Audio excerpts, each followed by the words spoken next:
Good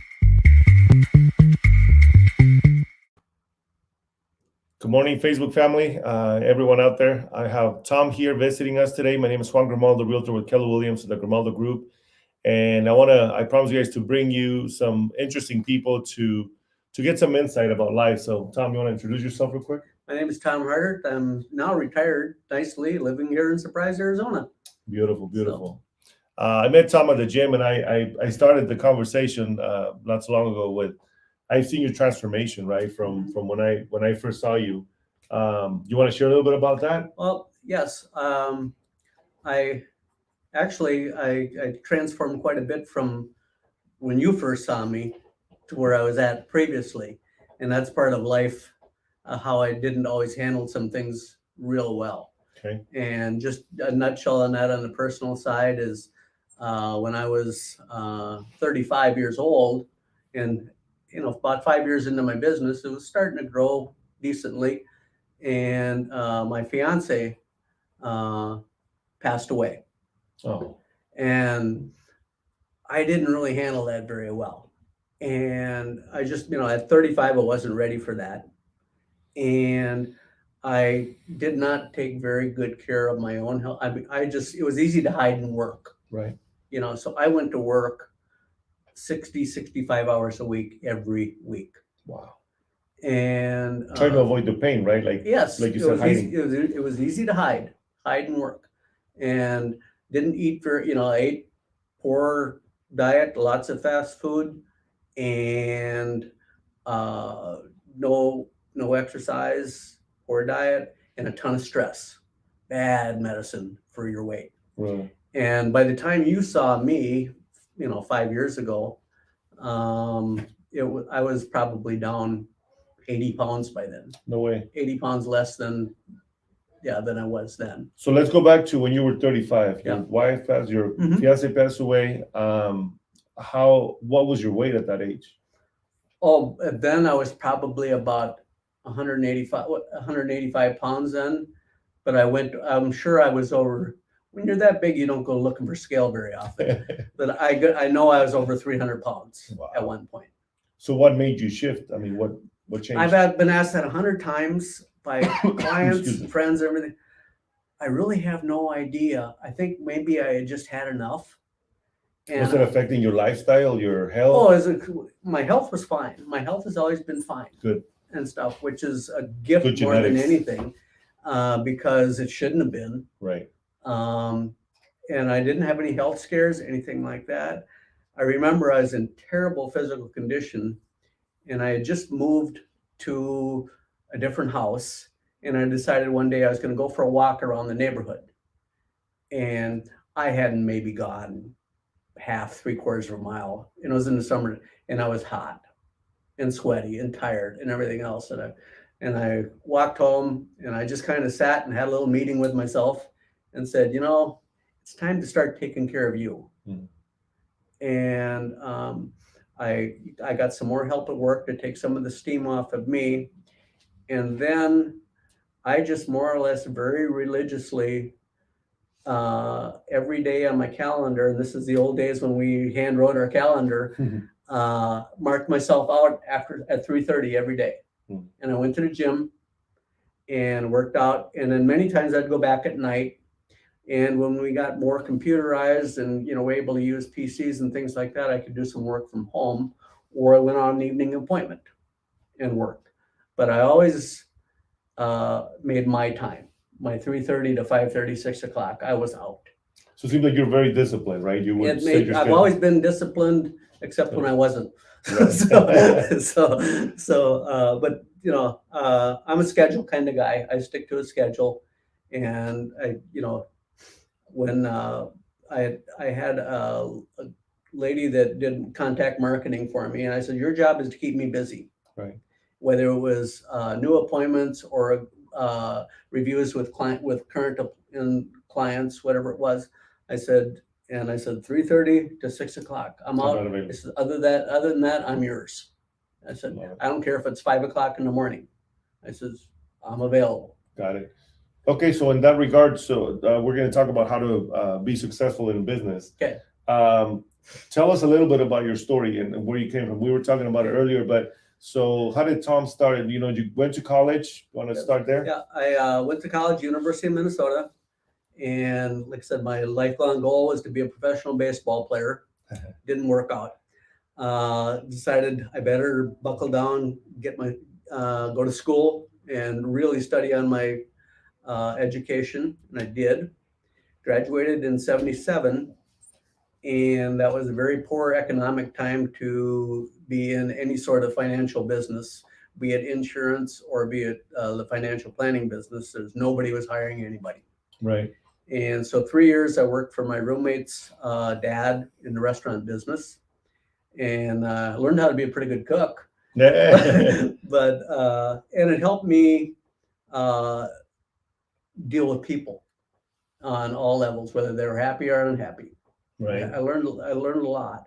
And like I said, I grew up in a very small town. There was only 75 kids in my graduating class. Wow, that's small. And Where's this at? Plainview, Minnesota. Okay. And go Gophers. And anyway, you know, I was always very outgoing. I came from a large family. We didn't have any money, right, but we were a very large family. The house was always warm and we had food on the table. So I got nothing to complain about there. Right. I didn't think we were very good for a long time until I got out and met a lot of other people that found out that we were actually pretty rich. Yeah. You know, sometimes we need that perspective, yes, right? Because yes. we can't complain about where we're at, but the big city changed my perspective. right. And anyway, in 1980, I started my insurance business. And in those days, it was phone calls and press in the flesh, you know. And I knocked on doors, and those are the days when you could knock on doors and introduce yourself. And I had these little refrigerator magnets. It was a letter opener. Okay. And I, because I used to just give out a card, and I figured out what people were throwing away the card. I'm going to give them something that they will keep. Mm-hmm. And you know, if you give them this good letter opener with your name and phone number and stuff, they'll stick it on the refrigerator and they'll see you all the time.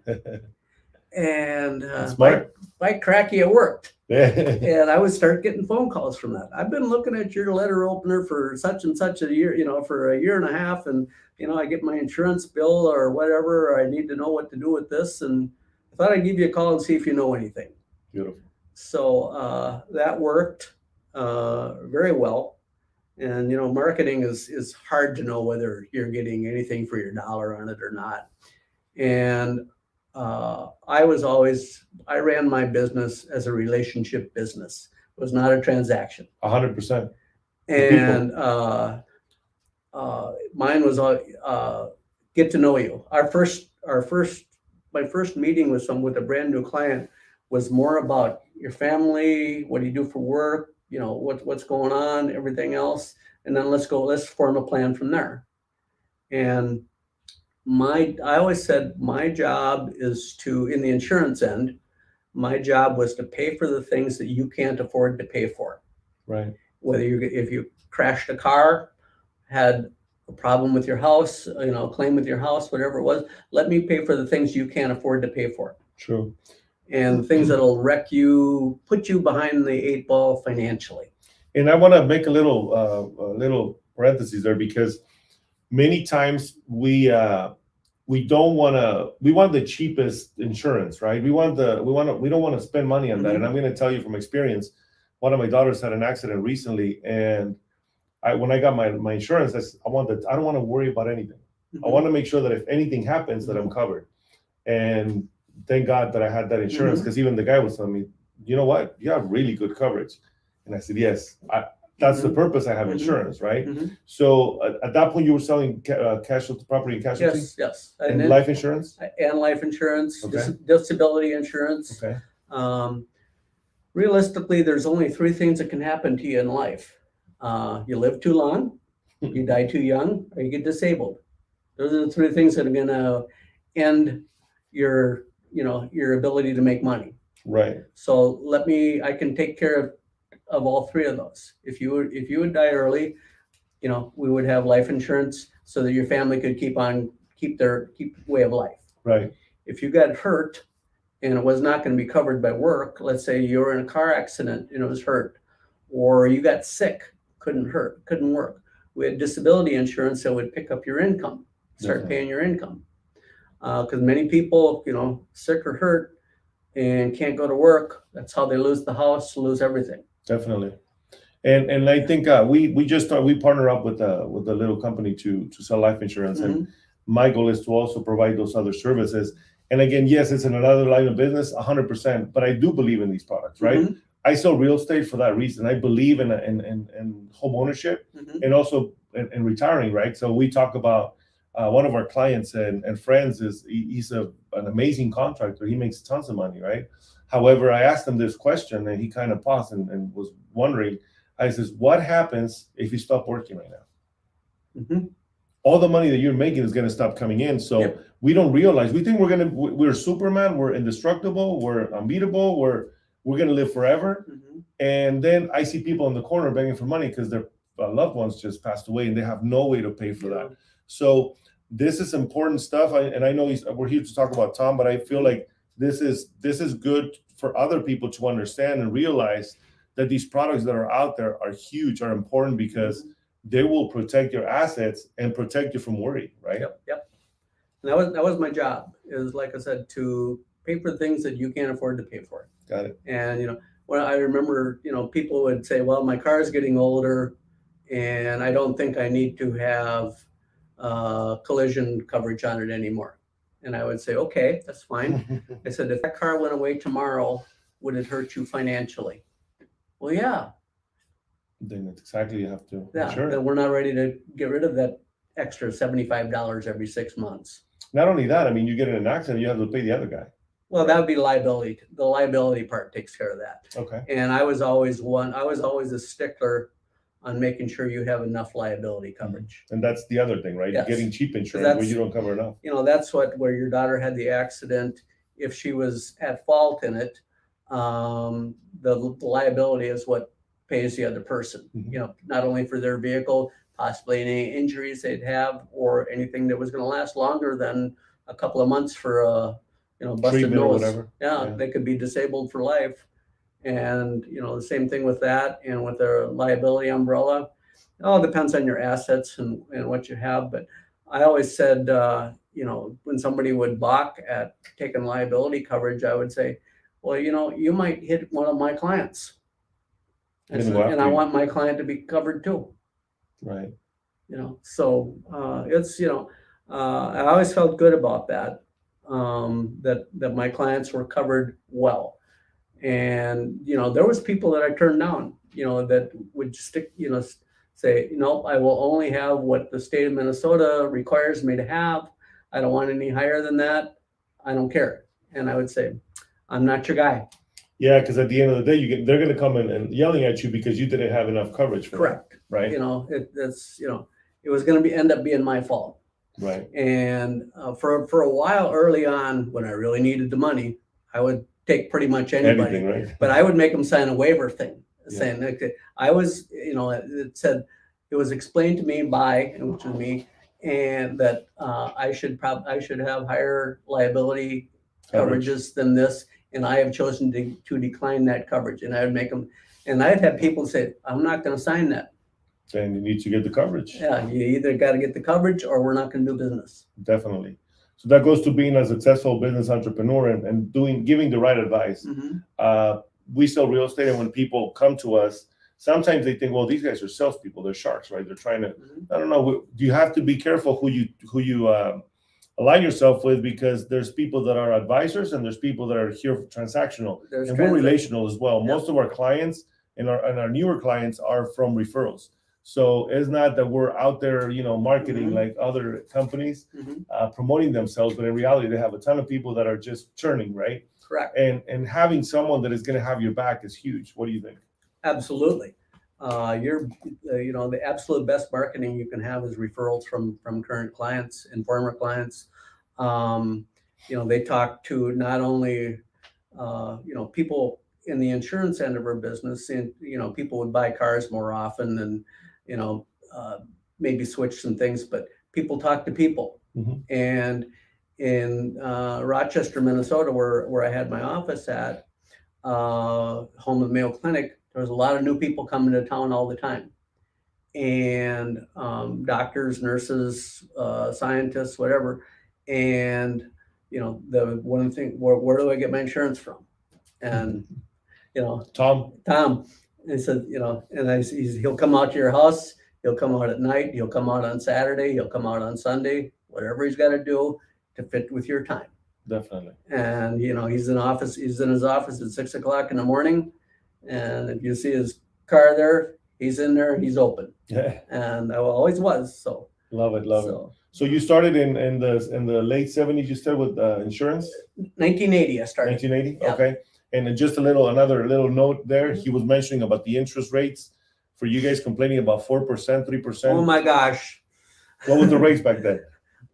Well, I couldn't afford my first house until about 1987, 86, I want to say. And I got 12%, and I was so happy to get 12%, mainly because I had a really good FICO score, and I'd always paid, my dad taught me to always pay your bills on time, everything else.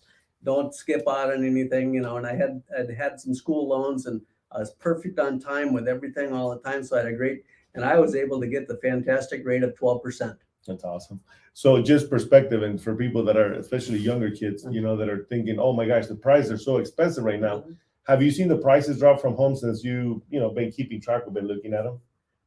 Price increase in homes? Price drops in homes. Like, we had the market crash, but that was a little like a parentheses. Mm-hmm. But since, you have memory, have you seen the price of the homes drop, or have they always gone up? Oh, no, I've seen them drop. Remember 2008, right.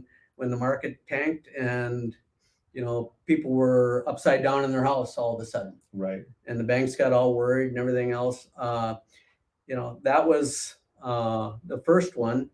And after 9/11, there was a bit of a drop, but that was really short. It was very short, yeah. And most people think that houses drop in value like the stock market, and it's a little bit different, right? Because you need a home to live. Mm-hmm. The stock market, there's a lot of speculation, high frequency traders. I mean, we can get into all that later, but I think homes are a pretty safe place to. Oh, I think they are too. Everybody's got to have a home.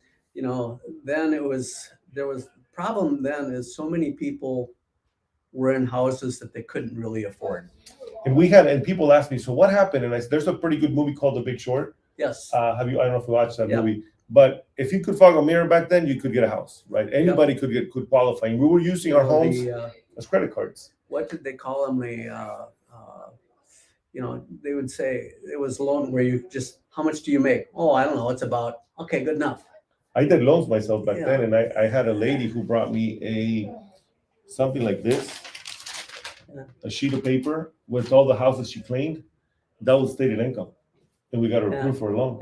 So anybody could qualify. And now it's way different. What really scared me back, and I kind of had an inkling that there was going to be some problems, is I would go out to a client's home, and they're buying this house.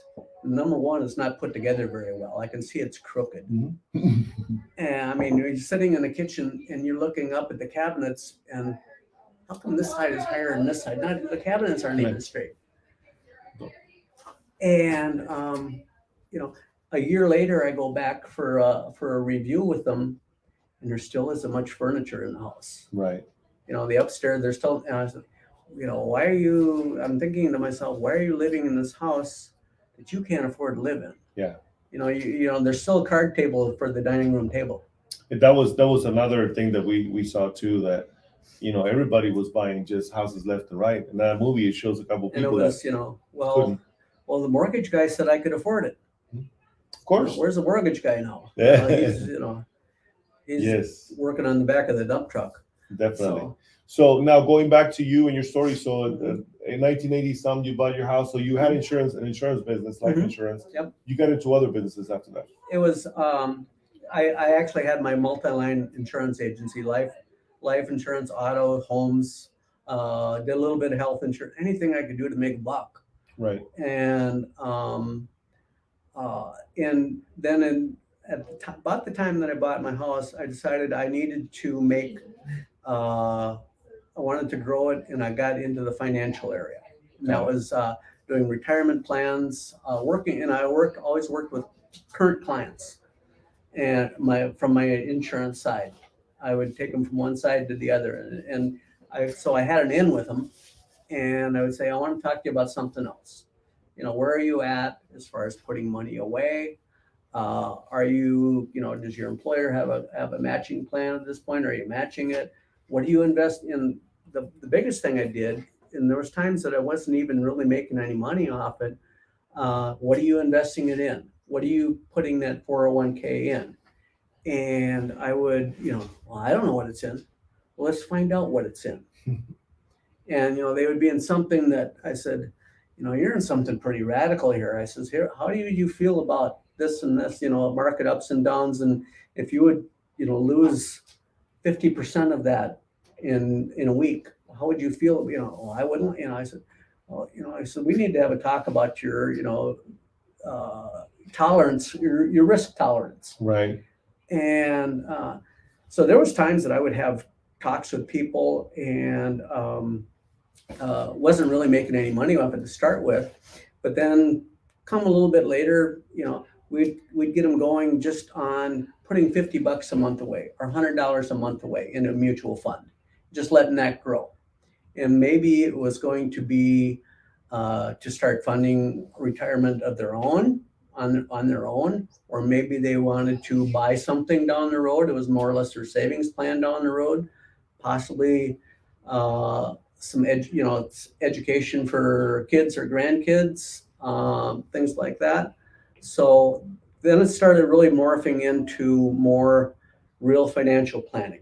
Okay. And as I grew and my business grew and I got better, I started getting some clients that actually had some money. Right.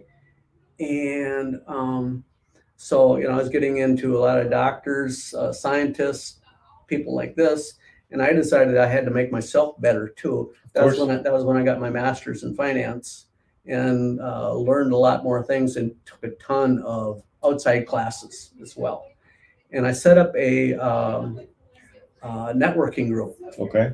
And that really helped me grow my business a ton. There was about 20 of us, and we met for almost 20 years every Wednesday morning. Was this a BNI or was Yes, it was like a BMI, but we did our own. Okay, good. And there's 20 different occupations. I mean, we had a guy from Mayflower moving in there. There was an estate planning lawyer in there. We had a real estate lawyer. We had a real estate agent. We had banker, just about everything. And, my clients would come in and say, well, I got this, who should I see? Go open my book, go see Jake. I love that. And, Jake could get the same thing. He says, I need to see somebody about putting some money away and doing, see Tom. Yeah. And, it really helped me grow my business and made me very, very confident that anybody I was sending to go see somebody, they were getting the best. Awesome. That's huge. And they weren't going to send them to their buddy to steal my business either. Right. So, it was huge. It was a great, not only marketing tool, but my clients loved it because, and they would give me a call, you sent me to go see this person. You says, I want to build a deck. Who should I get? Call this guy. Right. He's a carpenter. And it's all about relationships, like you were mentioning earlier, right? So, so at this point, you still had your insurance business? Yes. Yep. I had both businesses. Okay. You have this. I'm assuming that at this point you had a staff and. I had two and a half people working. Okay. I had one lady work. I had a service rep on the finance side and service rep on the insurance side. And then I had one lady that she had a full-time job, but she needed to make a little extra money. And she did my phone calling for me. She set up my calendar for me. And whether it was going to be new business or stuff with current clients, reviews, things like that, or if somebody called and they wanted to see me, she had my calendar. Okay. And I said, your job is to keep me busy. Got it. And it was hard, especially when I didn't really have any. There was a couple of years, especially on the insurance side when I was first starting off, that my service rep, she made more money than I did. But I paid her well, and she was with me for 32 years. And I think as entrepreneurs, that's something we go through a lot. Yes. It's like it's some people think that because you have this business, big business, and you're making a ton of money, that you keep it all. But there's a lot No, there was a lot of overhead. Yep. I had 1,100 square feet of office that I was renting, and all my insurances as far as for all that. There was I had a fair amount of overhead, and like I said, there was. I remember the first year that I actually made a profit. It took me about 5 years to, on paper, make a profit. Okay. So if you have a word of advice for someone that's starting a business, what would it be? Duplicate yourself as best you can. Amen. Do the things that are going to make you money, not take your time. The 20% rule, right? Absolutely. And it took my district manager, one of the greatest guys I ever know. He had a 7th grade education, and he had to quit school because his dad died, and he had to help on the farm, had to work on the farm because there was him and one younger sister and her mom, and that was it. Right. And he had to quit school in 7th grade, and then he went then he was in service in Korea, and he came out, and he was actually an insurance agent, and then turned into being a district manager. And he taught me everything from how to get a lease, what kind of lease you want on your office, how big to have, and everything. And he is the one that first started chirping to me about getting a staff person.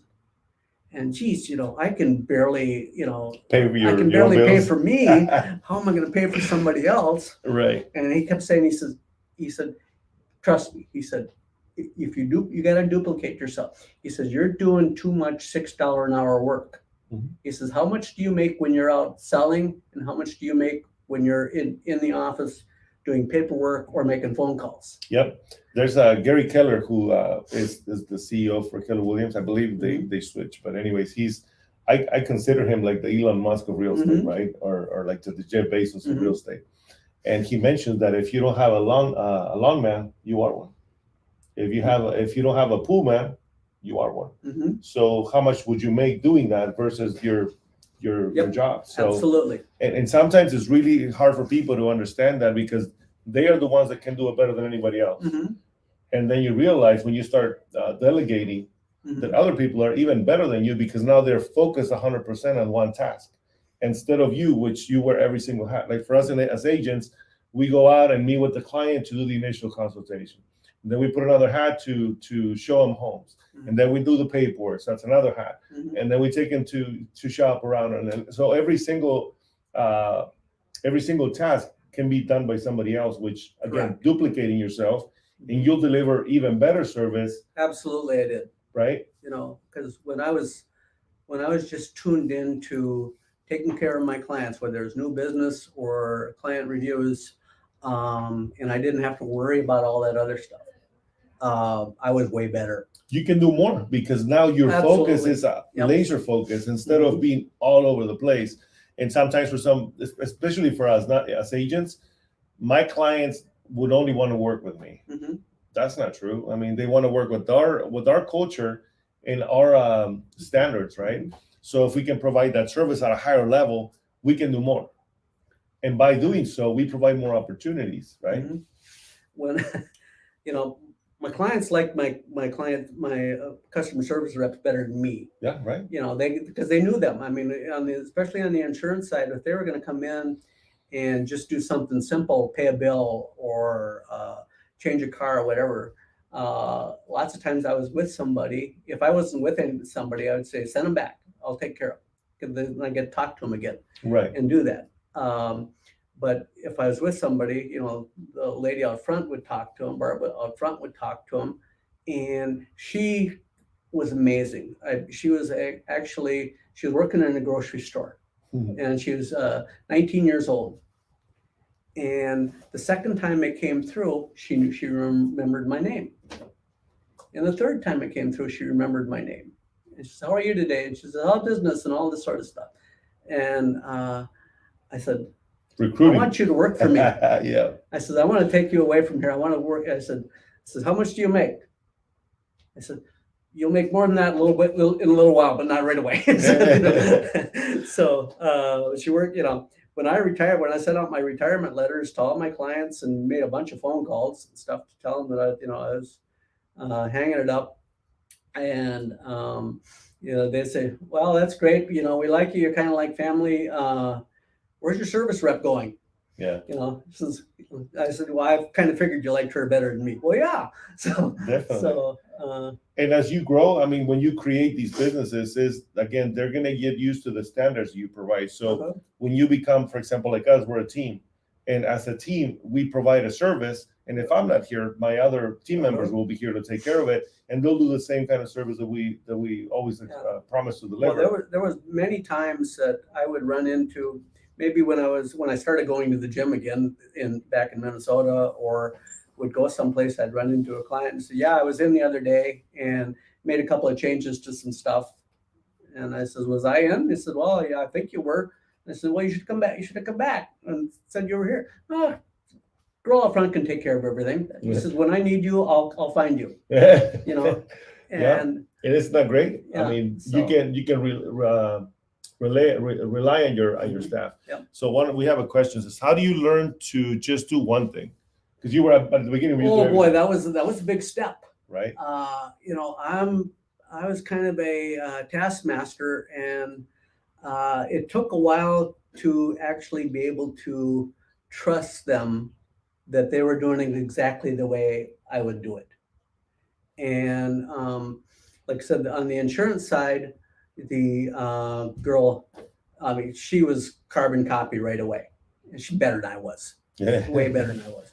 And on the Ingrid that worked on the financial side, she had actually been a rep, had a couple of small kids, and couldn't just handle that workload anymore with small kids and stuff.